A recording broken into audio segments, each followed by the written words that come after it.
Came in this business saying I was going to expose. Race is not where the line is drawn. It's God's side and the other side. It's up for all of them. It don't matter if you Diddy or whoever you is. Well, that's the music that we usually have on Saturdays. And I'm putting it on today along with our Amazing Grace Sports Network insignia here. Icon. Totally. Yes, ladies and gentlemen, it is I, Clay Morris, and my compadres are somewhat busy today, so they couldn't make it. If they can, they'll try to get in later, but if they can't, well, you just got me. And, well, it's not that bad. I got something action packed for you. I can take off these headphones. I don't think I need them from now. And you can just hear me like that. Yeah. I got something action packed for you. As usual. As usual. We're gonna start off with birthdays. Birthdays. And we have some upcoming. We have one that just passed. And we have some upcoming that are big birthdays in the world of sports. So let's get to it. First off, who do we have? Oh yes. Oh yes, that guy. Let me just make sure. There he is. No, that's not the picture I want. That's not the. Okay, I'm just going to tell you. Bill Cartwright. Bill Cartwright. And I'm going to upload his picture as I am talking to you because Bill Cartwright was an important part of the Chicago Bulls. Now, he wasn't always a Chicago, but let me put it this way. He came out of college, he was big time. Big time. He came out of the University of San Francisco, the same college that Bill Russell went to. That's right. Bill Russell went to University of San Francisco, and Bill Cartwright did also. And then after Bill Cartwright matriculated through the University of San Francisco, he was drafted by, well, yeah, the New York Knicks. The New York Knicks in 1979 drafted Bill Cartwright number one. And New York, well, the New York Knicks, that's the place where a player's career goes to die, right? So um, his career died. His career died right there in New York. But Bill Cartwright got a second chance. That's right. In 1988. Bill Cartwright was traded. He was traded to, well, you probably already know, the Chicago Bulls. And so begins the Chicago Bulls dynasty. Yes, we all know that Michael Jordan is a great player, a fantastic player. Many consider him the greatest player that ever played in the NBA. But I am here to tell you right now, that if it wasn't for Bill Cartwright, we wouldn't be talking about Michael Jordan. Not in the same way, because Michael Jordan wins 6 championships, 3 of them with Bill Cartwright. The other 3, Bill is gone, but he was a little bit long on the tooth by then and was ready to retire. And he did. After the 1994 season, I think he played about 10 games for like the Oklahoma Thunder and he retired. But yeah, after the 1994 season, he retired. Bill Cartwright actually was the glue that made it work in Chicago. Michael Jordan was still the same Michael Jordan. The only thing was different was that they traded Charles Oakley to New York. The Bulls did, and they got Bill Cartwright. And when they got Bill Cartwright, everything fell into place. He was a tough guy. He was a big guy. He was a strong guy. And he didn't take much off anybody. But I want to remind everybody, while he was in New York, he was called Invisible Cartwright. Sorry about that, Bill. Just had to throw that in. You have to make it humorous. Try to make it humorous. You weren't invisible when you went to Chicago. That was New York's fault. It was not your fault. And along with the injuries that you had. Second on the list. Okay, now Bill Cartwright would have been, yes, that was yesterday. That was July 30th. And if I'm correct, Bill Cartwright he's 67 now. Born in 1957, he is 67 now. The next on our list is Brandon Browner. Brandon Browner, and his birthday would be tomorrow. It would be August, no, it would be 2 days from now. August 2nd. 1984. Now, Brandon Browner. Some people might find this controversial that I'm bringing Brandon Browner into the situation because, well, Brandon Browner was he was a Seattle Seahawk the year before he came to you know to the Patriots, and well, he won a Super Bowl there, and he was the guy that the Patriots beat. Remember now, the Patriots beat um, Seattle 2 years before that. So he comes there the year after. He was suspended, had some trouble with the law. I think that's kind of a precursor to what's I'm going to end this conversation. But he became a Patriot, and with he and Darrell Revis, they won a Super Bowl.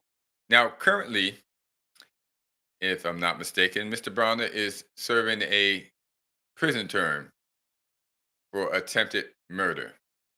Um, it was a longly litigated case. I'm sure there was drugs and possibly some CTE involved in this because it was totally bizarre. But while in prison, Mr. Brandon can probably get in touch with the person he needs most, which is Jesus. So, Brandon, just remember, Jesus saves, and good luck to you. And remember, not just you, Brandon, we all need Jesus, and we all need some good luck. With that, we'll move on to our next birthday boy. And our next birthday boy is none other than, let me see here. How can I describe him? Hmm. Well, let's just get to it. Mr. Tom Brady. Yes, Tom Brady's birthday is Saturday, August 3rd. Tom will be, it's a good question. He's going to be 47. Tom Terrific is going to be 47. Tom Brady. Yeah, there he is. You see a picture of him in between the New York Giants. I don't know if this was the 2007 or 2010 Super Bowl. Both they lost to the New York Giants, but Tom Brady did a good job. He tried very, very hard. He just didn't have a team. As a matter of fact, um, we had in the 2007, Michael, the guy who's on CBS or ABC, that guy, big guy, was a lineman for the New York Giants. He said they were getting through the Patriots, offensive line so easy. They thought they were letting them in. They thought that they were fooling them, trying to run a screenplay or a draw play on them because they were letting them in so easy. No, that's just how porous the offensive line was that Bill Belichick had constructed. Yes, it was that bad. They tore into him. Justin Tuck, uh, Pierre, Jean Louis Pierre, Michael, they just went crazy on them. They just decimated that line and in 2010. So thanks, Bill Belichick, for losing that Super Bowl again, as you would do again when you blundered in Philadelphia, as you would do again in New York in 2010. You know, and this is hard to say because I spend most of my evenings watching, you know, games from the glory days of the Patriots playing. Well, I don't know if playing the Tampa Bay Buccaneers golden glory days. They played them over in London way back then in the teens, and they're just crushing teams. I mean, Brandon LaFell is looking good. Um, and they got running from Stephen Ridley. They're going. I mean, they just are a good team. And then they got to the playoffs and they got muffed because they didn't have enough talent. Brady was making talent. Bill Belichick was not getting him talent. That being said, Tom Brady, because of that, had to make sure that he had an extreme regiment workout in which he had to train with Alex Guerrero to make sure he was in shape because he never knew what the heck he was going to get as a wide receiver the next year. I mean, Edelman was a quarterback. He wasn't a wide receiver. They made him into a quarterback. Tom Brady made him into a quarterback. He had never played wide receiver in his life. That's Tom Brady for you. So here's another one. Tom Brady looking good. Patriots uniform. And in the final uniform, here we have Tom Brady, a Tampa Bay Buccaneer, where he was appreciated by the organization, not so much by the New England organization or Bill Belichick. Now, this is even though I have a better appreciation of Bill Belichick after watching these games. After dinner, I'm watching these games, and he's coming out with all these things, double, offensive linemen and things of that sort, and things of that sort, and da da da da da. Great, but none of that would have worked if you did not have Tom Brady. That's the long and short of it. Bill Belichick's a pretty good coach, but if you take Tom Brady out of the equation, he wins nothing. And Brady proved he can win without Belichick because he went to Tampa Bay and he won with Bruce Arians. Everybody, Bruce Arians. Nobody's considering Bruce Arians a great coach, but Tom Brady goes and wins with Bruce Arians. So I think it has a lot more to do with the quarterback than it does the coach. And moving on, our last guy is a controversial guy. I really liked him though. One, Mr. Roger Clemens. Rocket Roger. Roger Clemens was drafted by the Red Sox in 1984. Yes. In 1984, the Red Sox drafted Roger Clemens. And actually, no, they drafted him before that, but he played for the Red Sox. What is it? From 19... I think it's 84 to 96. Yeah, 84 to 96. Then he goes to Toronto for 2 years. Then he comes and he joins the New York Yankees. Now, when he was with the Red Sox, he never won a World Series. He went there in 86, and they lost. So I think he played to 88. I think he played to, no, gosh, I'm totally wrong. He played with the Red Sox till 96. He played till 96. I think from 84 to 96. He goes to the World Series with the Red Sox in 86 and they lose. And I don't think he reaches the World Series again with that same team. And they let him go, actually. I believe they let him go. They didn't even bother to trade him. They let him go, which is probably done as a favor to him so he could just pick the team that he wanted to go to. And he went to the Blue Jays for 2 years. And then I think he won Cy Young Award once or twice, after he leaves the Red Sox. Then he goes to the Yankees and he wins 2 World Series. That Roger Clemens. That's the guy I'm talking about. Roger was that pitcher. As a matter of fact, I think Roger should have always been a Yankee. He was arrogant. He was outspoken. He could be belligerent. He didn't take any guff from anybody. He brushed somebody. He was maybe a little bit like Pedro, but Pedro was, I don't even know. I think Pedro was meaner than Roger Clemens. It's just Pedro had a nice side. He could smile and charm the crowd, whereas Roger never had that. He didn't have that side where he could charm the crowd. He just wanted you to appreciate the fact that he could pitch and he was a good pitcher, and he wanted that recognition. That's all he wanted. He really didn't want your adulation, so he didn't search for that. Thank you very much, but he didn't search for it. So with that, Roger Clemens, he should have always been a Yankee, just like Babe Ruth. I think if Roger had went to the Yankees in his prime, he would have won 5 or 6 World Series instead of just the 2 he won when he was at the end of his career. Roger, I'm going to say you're a great pitcher, and I'm sure baseball misses you. Get back into it. Ooh, I think I'm blocking somebody. Yeah, let me get out the way. Let me get Roger out the way.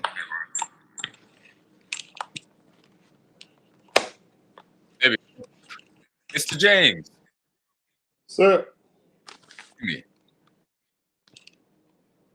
No, you can't hear me? I hear you. You hear me? Me? Hello? Oh, Hello? I can't hear you. Let me see if I can do something about that. My audio. Uh-huh. It shouldn't work. Should be good here. Oh, I can hear you now. I had it on mute, not to disturb myself from myself. I'm just talking about Roger Clemens. Great player. Great player. I think he should have always been a Yankee. He should have been. Yeah, he just had that persona, just pay me and play me. He didn't have a personable side. No personality. No. None. I think he struck out 20 players in one game. Something like that. And there was basically nobody cheering for him. This was at a Red Sox game. They had zeros. He was a great pitcher, but he had no personality. And I think that's why he should have been a Yankee. I think if he had been a Yankee, he won 2 World Series with the Yankees, but I think he would have won 5 or 6. He would be the guy that's their guy. They like those type of guys. Well, all of them. I mean, the only personable guys are the Red Sox, because you got Poppy. People grew to Right. love him. You got Pedro Martinez. People grew Yep. to love him. Love him. Even Babe Ruth before he went over to the Yankees. Yeah, I don't know. Maybe he was better. He was far better off as a Yankee than he was a Red Sox, because they would never use him the way he should have been used. They still wanted him to be a halftime pitcher. But Boston has a different flavor for sports. Yeah. And it's like no other city. No. And I think the players have to fit that. And when they don't, if they have an attitude or they're not willing to, well, we had one in the Celtics that didn't want to sign any jerseys or any autographs. That's Bird and what's his name? Old man center. What's his name? Parrish? I can't think. No. Old 70s. Dave Collins? Oh. Why can't Older? think of his name? Bill Russell? Bill Russell. Yeah, he didn't sign autographs. Yeah, he didn't. He didn't do none of that stuff. But that was then. But the new age players are very, very involved in each sport. They go out, they come out, they support, they do things, and we're gonna check into that this year and see if we can collect at least 1 or 2 of them as our goal for this year. The remainder of this year, next year we'll see if we can do a few more. But there we go. And it's tough to assess Bill Russell, because I love Bill Russell. I love him because to me, he's the greatest player that ever lived. But I always have that side of me that's just a little bit reticent about him, because he just wouldn't give of himself. And I'm talking to anybody. I mean, his teammates would tell you that he was aloof from them. Right. And there are those players that just come to play and that's it. I mean, you do that some people do that on the job because you have to. You don't want to be involved. You just come, you do what you do, and you walk away. We ain't hanging out. We're not doing a whole bunch of that. And his way was, I'm not signing autographs. I'm not shaking hands. I come here to play. I'm going to play. I'm going to do well, and I'm going to walk away. I'm going to ignore your kids when they come up to me.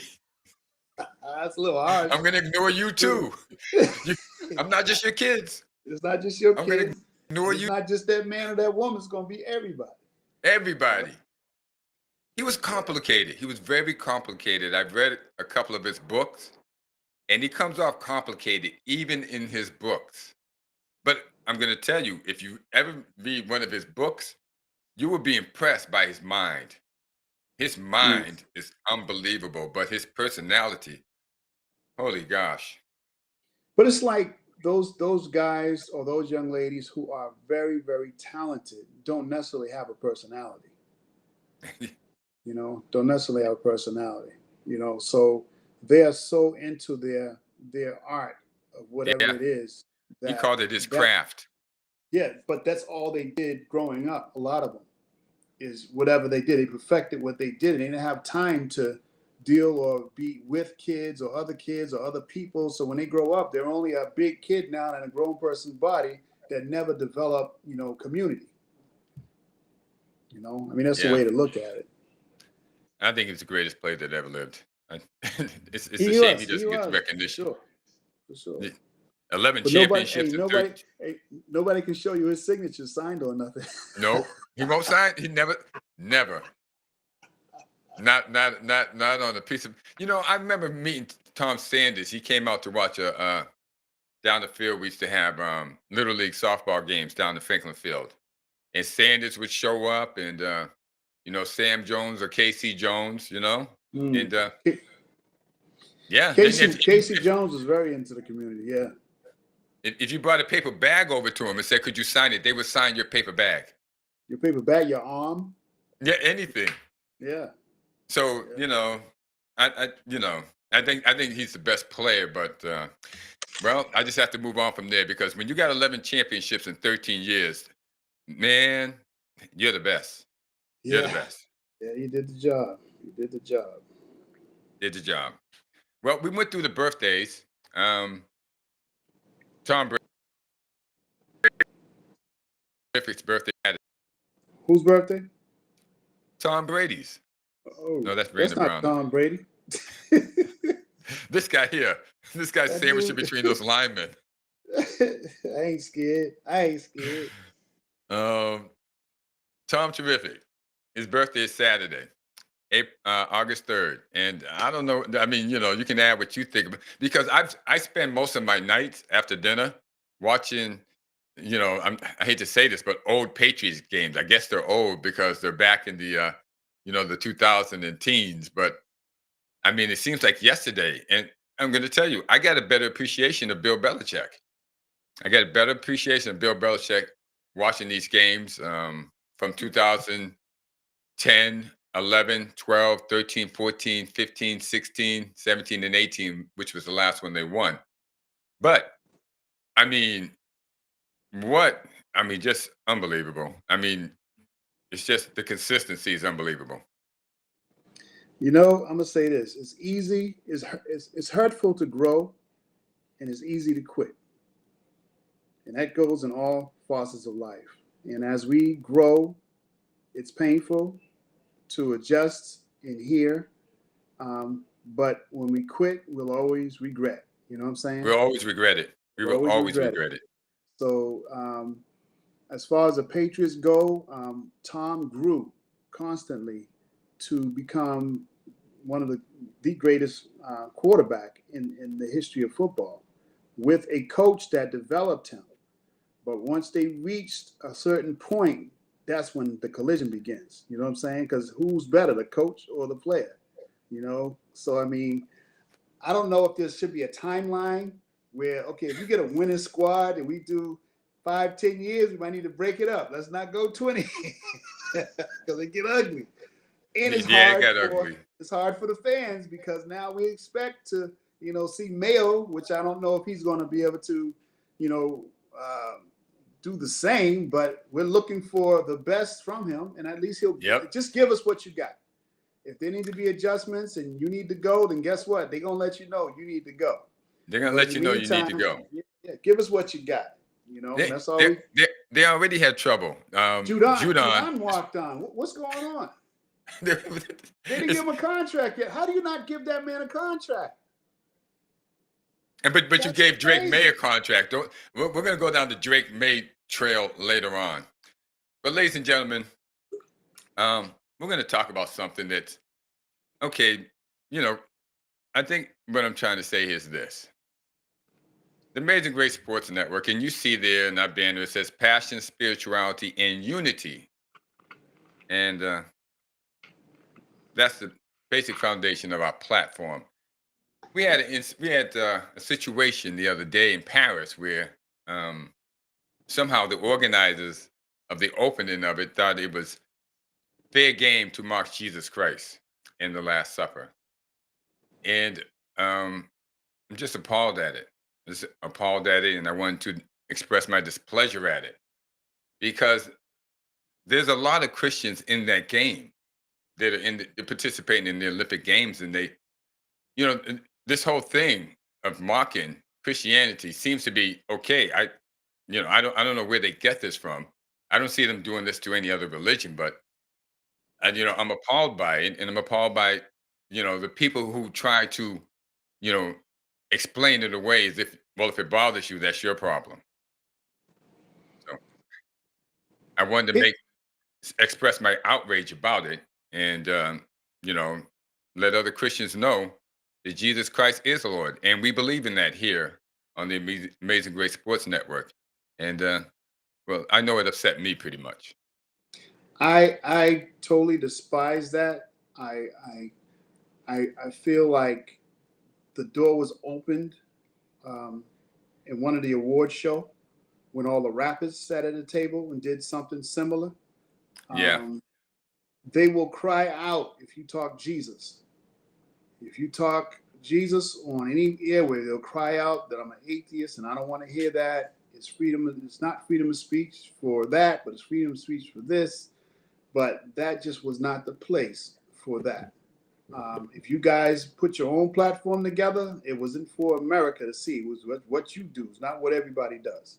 It's not what everybody believes. And yes, it was totally a displeasurable thing to put on the air, promoting that type of foolishness, foolery. Yeah, foolishness.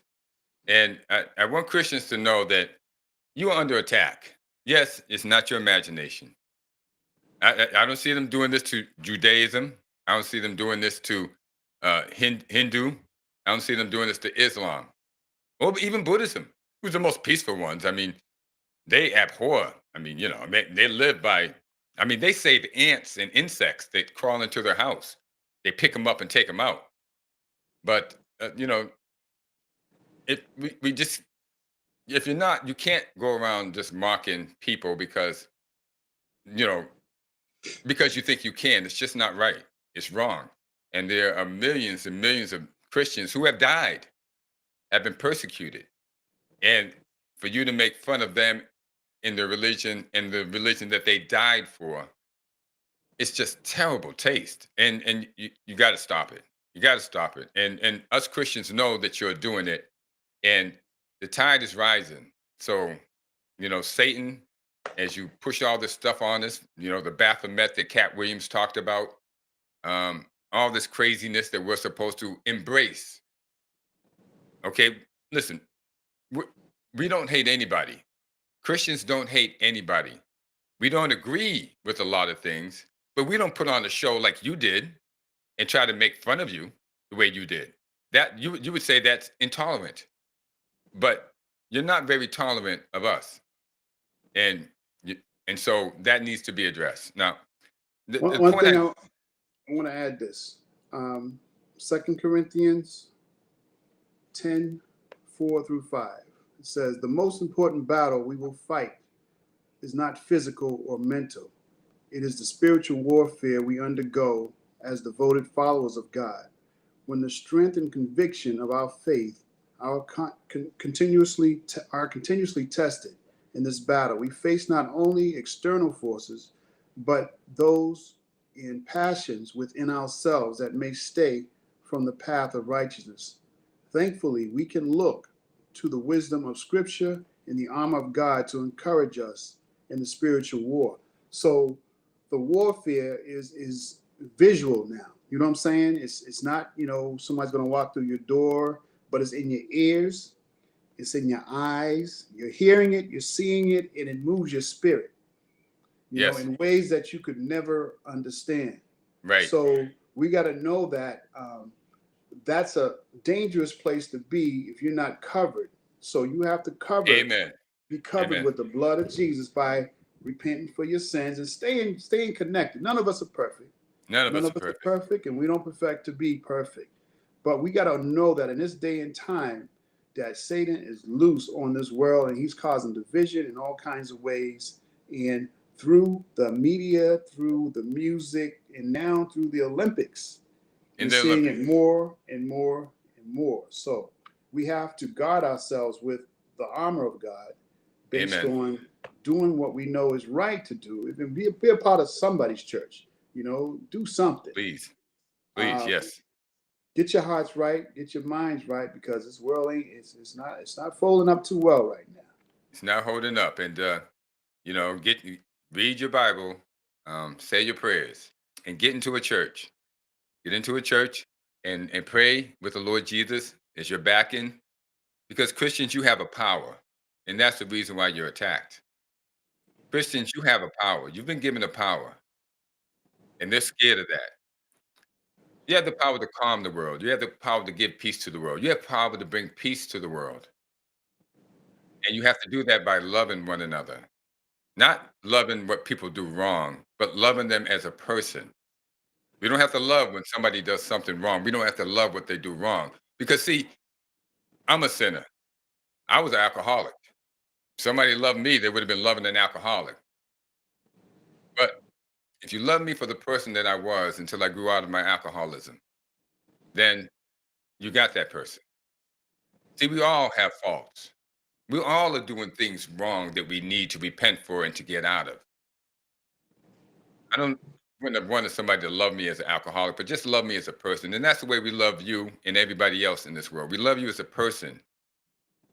Don't ever forget that.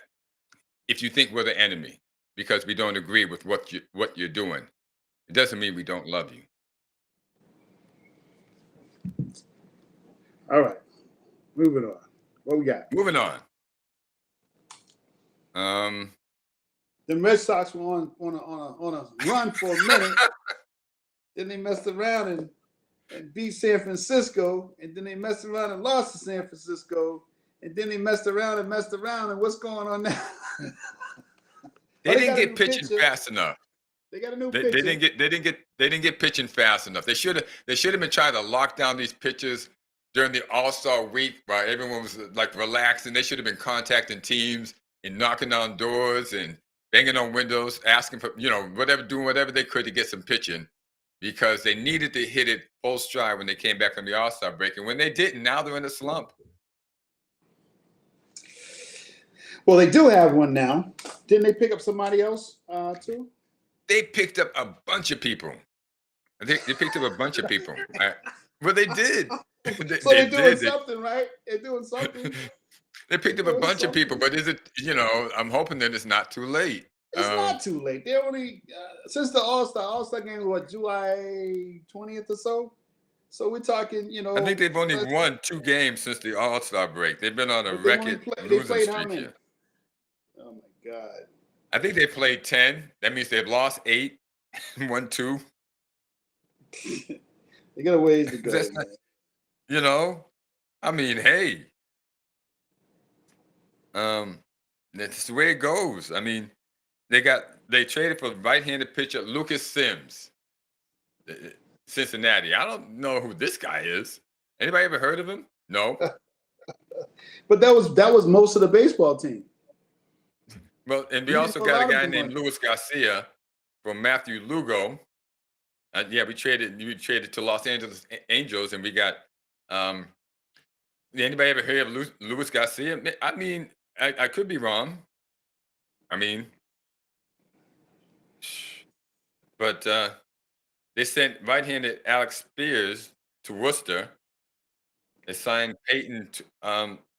That's a lot of activity. There's like 15 transactions here, and I don't see anything that moves the needle. Well, Red Sox, we gotta get it together. We gotta get it together. We're in the last run here, so. Wait a second. You were the one who wanted them to stay right there in third place with this. And I want them to stay there. They still there. They're gonna stay there too. That's all right. As long as we don't go down, we stay there. We're good. Maybe these pitchers will develop by the end of the season. Is that what you're thinking? Because I don't know if these pitchers I mean, I would have wanted them to get somebody who they know is a proven guy. There's got to be teams at the basement that need to move somebody. I mean, Toronto Blue Jays got to move some people. I mean, they got one of the biggest payrolls, and they're sitting at the bottom. Who's going to give up a nice pitcher right now? This time of the season. If you're 20 games out of place. Well, if you're 20 games out, then that's because your pitcher probably wasn't good too. Yeah, you got a point there. Okay, that could be a point, but it could be that they have a dysfunctional team. That could be a point too. The case may be, I don't think they were aggressive enough. Okay. I mean, with this, the team, the pitching is giving up football scores. Well, I don't think they thought they was going to be as good as they are. Right. So they really didn't put a lot into what they how they traded and how they made moves. And then midstream, right through the middle, they realized, okay, we're going to do a little something. Wow. Oh, we might need to tighten up. But now we're looking back like, wow, we should have done this a while back. Like you said, they should have done it before the All-Star game. They should have done it like early on in the season if you're building a team, but they didn't build like that. They didn't build around, a great pitcher. They just built. They filled a lot of other spots, hitters, outfielders, but they didn't fill that pitcher spot. They didn't fill that pitcher spot. The offense is still scoring, but the pitchers can't hold anything down. Yeah. They're like a guy with a nervous stomach. Every time you look, they're throwing up. I mean, they give up 7 runs where another team gives up 2 runs for a whole game. Yeah. So, they got to get that pitching right. They get the pitching right. I mean, it starts there. And then everything else will fall in place. That's just like basketball. In baseball, that pitcher is key. In basketball, that defense is key, Yeah. So you gotta find those players that fit those slots in order to be able to push your way through. Yeah, well, good luck to you, Red Sox. We're hoping that you do it. I bet you guys wish you could find a guy like Roger Clemens again, right? Remember you drafted him. Remember that guy? Wish you could get him back, right? Pedro Martinez. Sheesh. That boy used to be able to throw, man. Jesus Christmas. Yeah, Pedro. Yeah, Pedro sent chills up and down your spine watching him pitch, and watching him pitch is powerful, man. He was mean too, but he had such a nice smile. He'd drill you. I remember he threw that old Don Zimmer down. You knew as usual they're fighting. The Yankees and the Red Sox, they have a fight, and Don Zimmer, who they call the little white rat, came running out there at the mound because he was just a ball of fury, Don Zimmer. Yeah. And he had about 75, 80 years old. Pedro didn't show any mercy on the dude. He just judo flipped him right onto the ground. The guy just kept rolling. It's on national television. It was the greatest thing. Pedro was like, get away from me.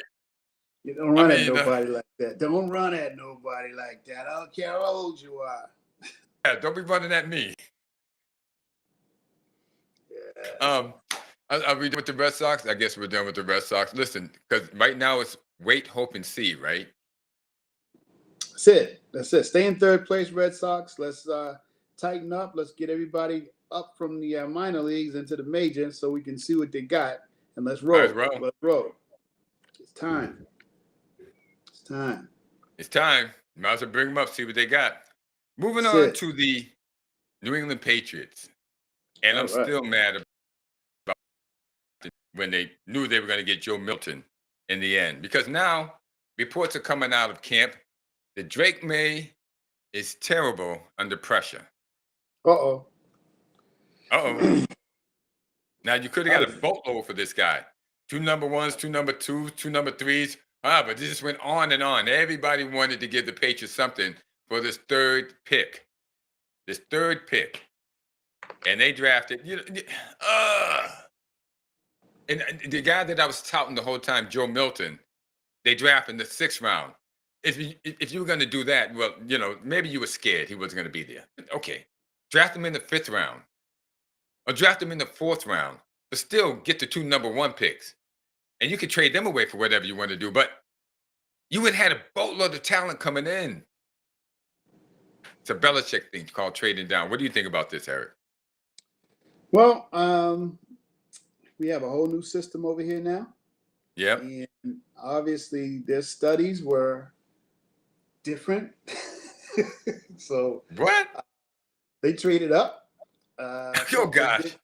They felt they'd get who they thought was best, and versus playing some chess. They didn't want to play chess. They wanted to play checkers. They played checkers. You play checkers, it's a hit or miss. I mean, he could have came over here and been great, but if he's terrible under pressure, and we're just in preseason, we didn't even start playing yet, then there's going to be problems when the real game come up, So we're going to have another episode of the quarterback just squashes out, man. It's crazy. Tony Eason all over again. Not Tony Eason. Oh, my God. I remember, duck and cover Eason. Eason, Grogan. Yeah. Yeah. If Drake May, and listen, Drake, I know it sounds harsh. I wouldn't blame you for ducking and covering. If I was out there, I'd be ducking and covering too. But let's hope Well, that's pressure. So is the pressure coming because they're allowing it to come to see how he performs, or are we not? Is our offensive line weak? Probably So we both. got to look at that too, because I mean we get into real action. So hopefully during practice they're putting that pressure on him and releasing some guys, letting them come through simply because he needs to be able to move. He can't just stand and be flat-footed. He got to know what to do next. So I'm sure they're giving him a little bit of both. So hopefully he'll dig into his books, because again, we look at this as a quarterback, a good quarterback coming out of college. You move into the pros, it's different. It's different. You got to do some stuff different. You got to study these plays. You got to study the defense. You got to study. So if he's willing to put in the time, he'll fare well. But if he's not willing to put the time in, he's gonna fold, and now we're gonna have to pull somebody else up, and we're still where we started from. Well, thank God there's Joe Milton on the team, but they're stuffing him back there because they didn't draft him to the 6th round, so he's not getting the first round of reps like Drake May. He's not getting that play like Drake May. They're giving Drake May every opportunity possible to fail or succeed. Well, maybe they're going to release him right before the season. They might. That would be a way. They can't do that. You might as well fire the whole the whole management staff then. Well, say what they're not going to. They're not going to take the blame. We hope. Yeah, that would point directly at them. Well, I don't know. Yeah, I don't know. Mayo got some work to do. He got some things on his hands because he made some decisions, and now he's going to have to deal with them. How are you going to deal with him, Mayo? What's this coaching staff really like? They need some tough guys in there. And they ain't going to take any nonsense. So when a player shows up just because he doesn't have a contract, a fight happens. Somebody should have started a fight with Matthew Judon. Say, you just don't walk into camp like this. I mean, what is it? Players running the camp now? Well, say it again. Yeah, should have been someone on the coaching staff that stepped up. I mean, maybe 2 or 3 of them, because Judon's a pretty good, but at least go in numbers. But hey, listen, ain't nobody stepping to you, my head coach, without me stepping in. I mean, this is gonna be heck to pay. You don't get to do this. You are a player, okay? You negotiate with the guy that you need to go. You don't come and disrupt our practice because of your feelings. Well, you look at it 2 ways, though. One is you're correct. Okay, somebody else should have shut that down. Like, you're not going to run up on my coach like that. Yeah. And 2, why not just give the man what he's due? He's earned a good contract. Well, I know that. I know that they should. I know that they should give it to him, but that doesn't mean you should disrupt practice. No, it's not on the coach. If you're not going to come, just don't come. Right. Don't come and show out. Just don't show up. Right. It's not on the coach. Yeah. He's not like Bill Belichick. He doesn't have that power. They didn't give Mayo that power to negotiate contracts. Come on, Judon. We got to do better, man. Yeah, man. These guys need their practice. They need their focus. Go storm go to Gillette offices. You know where they are. That's right. You know where Bob Kraft is and John Kraft and the guy who's in charge, I believe his name is Wolf, something Wolf, Ron Wolf. Go to their offices and knock on their doors. Yeah, they're the only one that can make a change. It's not the coach. It's definitely not going to happen on the field. Sometimes we got to think a little bit. We got to think before we act. Use some discipline. Everyone agrees that you deserve the contract. You've been the best player out there for the past 3, if not 4 years. I forget how many years it's been. And listen, nobody's going to dispute that. But come on. Yeah, that already shows a lack of respect for the coach. Right. And that's not good. Because again, if one gets away with it, somebody else will do the same. He's going to do it too.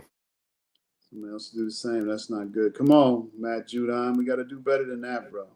Because if you were my coach, Eric, and he had to step to you, it would have been a fight right there, man. That's it. I would have been up in his face. We would have had to throw down. Probably would have been a quick one, but I guarantee you, once he threw me down, there's going to be about 3 or 4 more people that jumped in it, and Judon, you would have got yours. And he's not a free agent until 2025. You know? He just wants more money. I know, but you know what though? He got jerked by Belichick. Of course. He took a pay cut by Belichick. Right, so right. You agreed to that, unfortunately, and then you waited till now, or maybe you didn't. Maybe it wasn't in the works that they were supposed to renegotiate. No, nothing's in the works with Belichick. Screw that. We know he's a master screw. He's a screwer over. That's what he does. Belichick lived to screw people over. As soon as he gave you that contract, the very next year, he restructured your salary and you lost money. Oh, yeah, we know that. He did it to every last one of you. That the year after Tom Brady left, when he wouldn't pay Tom Brady $20 million, said he couldn't. Then the year after that, he had like $120 million to spend. He got you all under contract, and the very next year, he restructured your contract because that's what he did to everybody. Yeah, he saved the Patriots a lot of money as they made a lot of money. It was crazy. Crazy. It's not his money. It's not. I said he saved the Patriots a lot of money. Yeah. He was that, what they call it, the hatchet guy? He was a hatchet dude. He was the hatchet dude. I mean, and that's really the facet that I hate about Bill Belichick the most, that he screwed people over and he didn't have to. Yeah. But Judon, the problem's not with Mayo, man. The problem with what you dealt with Belichick. Maybe you go see Belichick. Go see him. him and his young girlfriend, his 23-year-old girlfriend. I mean, Belichick. I just found out what he's like. He's like 70 years old. I mean, because I'm 65, so he's 70 years old, and he has a 26-year-old girlfriend. Can you imagine? To each his own, brother. To each his own. I wouldn't know what to do. I mean, I'd rather be alone than have a 26-year-old girlfriend at my age. I don't want to deal with baby's milk. Baby milk. I don't want to deal with that. I'm all set. No, I can't deal with all this craziness. I can't deal with it. But some people feel like that keeps them young. So, well, go Bill. Bill, you've been disappointing in so many ways. That's all I can tell you, Bill. You've been disappointing in so many ways. You're 60 or 70, in between 60 and 70. You could have found you a nice 40-year-old, like Robert Kraft did. Well, as Bill would tell you, man, I don't care. I don't care what you say. He's crazy. Bill Belichick was a nut. I don't care what you say. What you say, Bill? I don't care what you say. Maybe you got to suck your teeth in between. Just a complete nut job. Well, that's all we got for you, ladies and gentlemen. That's it. That's our show today. I hope you liked it, because we came at you and we brought it to you hard. Patriots, Red Sox, Paris Olympics, and birthdays, all in one show. All right, ladies and gentlemen, we'll see you on Saturday, 9 a.m. Check this out. Check this out. I got our going out music. It's our Saturday music. It don't matter if you Diddy or whoever you is. Everybody get exposed. Pray for all my foes. But it's the That's it, ladies and gentlemen. We will see you later. See you on Saturday. Happy birthday, everybody. Happy birthday, Bill Cartwright, Tom Brady, Brandon Browner, and Roger Clemens.